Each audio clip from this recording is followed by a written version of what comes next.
Thank you for joining me today. We are talking about health and fitness. Now, while these two categories are often used together, they are not the same thing.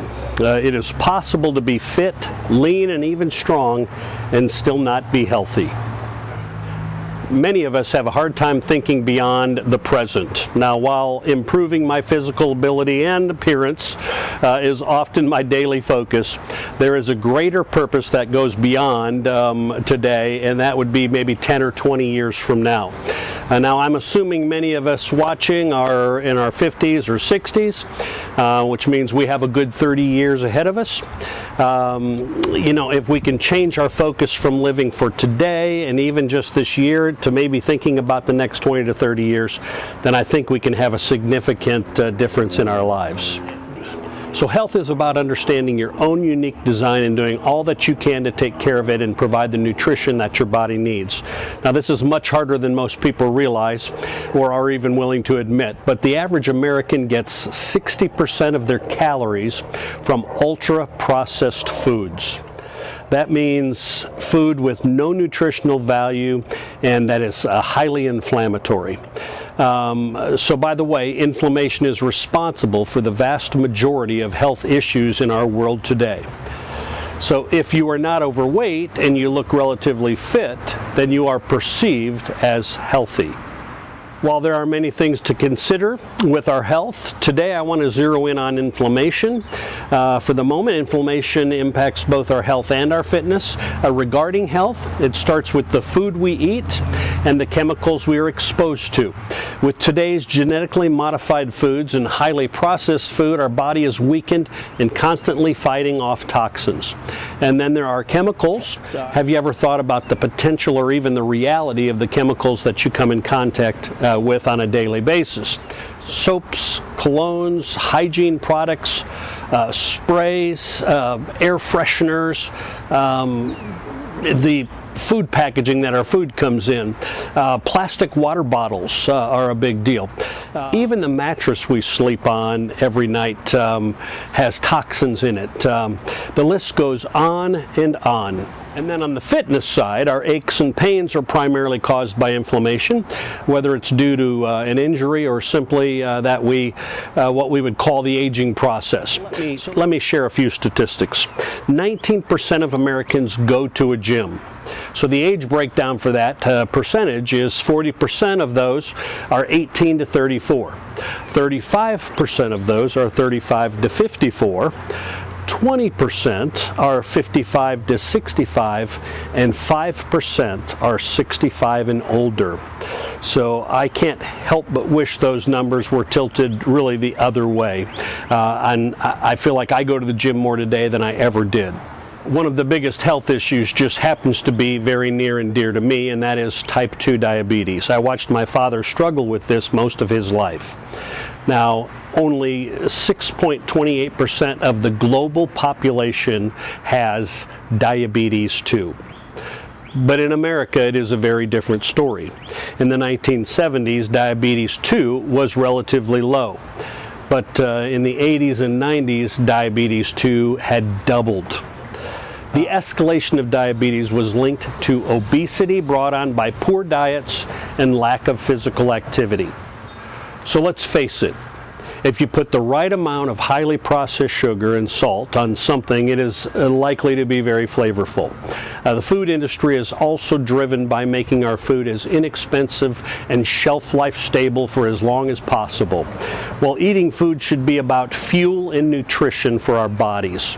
Now, I do believe it is possible to have both, but it has to be intentional and well planned. So everything starts with your mindset. At some point, you'll feel like nothing is happening and you're going to be tempted to lose focus and quit. Well, nothing about health happens quickly. Your body, your hormones, etc. need to be convinced before they make changes. Now, you have a circadian rhythm, so that rhythm is important. The consistency is important, and then your hormones respond. This is never more important than with the aging body. Our strength and performance are dependent on it. Consistent diet and activity are key to your future physical performance. Now, I'll spend quite a bit of time in the future on fitness, which will deal with stretching, resistance workout, weight training, cardio, etc. But my hope today is to get you to think about how you view health, and is there anything you are willing to do differently for your benefit for today and your future. So today I simply want to plant a seed to encourage everybody to thoughtfully consider how they perceive their view of food. There is simply too much to cover to go any further, but understanding how hormone insulin works is key. After much reading and research, I came upon a book that has been very significant for me, The Obesity Code. The title isn't very flattering, but what I like about it is it addresses several key health issues, diabetes being one of them. So I really believe this book is for everyone. If you want to know what causes fat gain, then this book lays it out very simply and clearly. I put the Amazon link for this book in my episode description if you're interested in checking it out. Well, I feel like I've beaten you up enough for today. There are many dietary meal plans to consider. Mediterranean, paleo, keto. I personally have chosen clean keto. I think that works best for insulin resistance. I also am a intermittent faster, but clean means all organic, grass-fed, pasture-raised, no GMO, all of that. I've attempted to eliminate all the chemicals from my life. I wash all my vegetables before I eat them.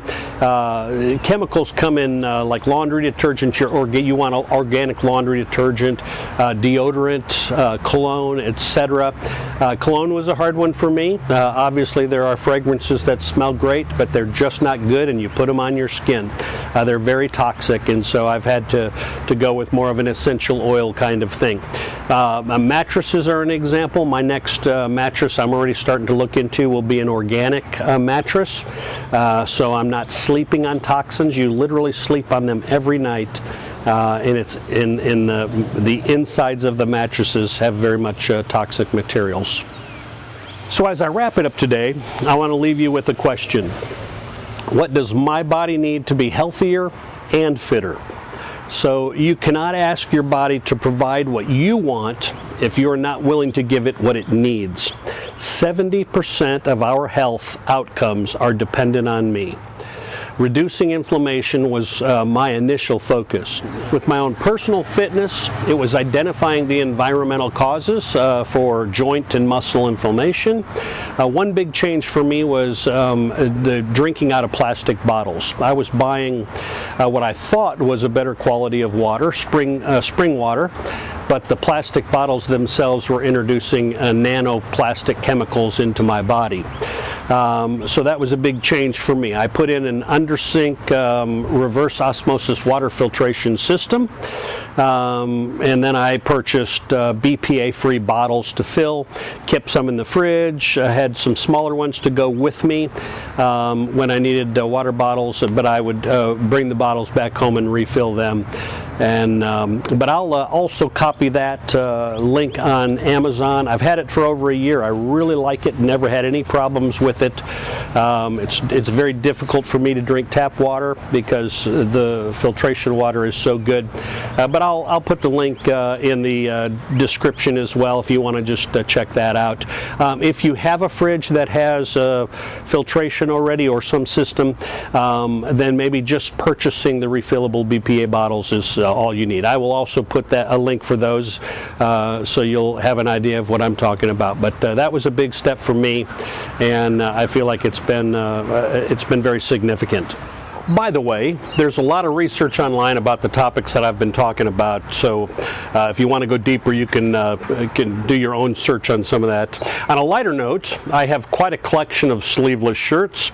I'll share my Amazon link for this one if you're interested. Unfortunately, though, if you want it without sleeves, you'll have to do that yourself.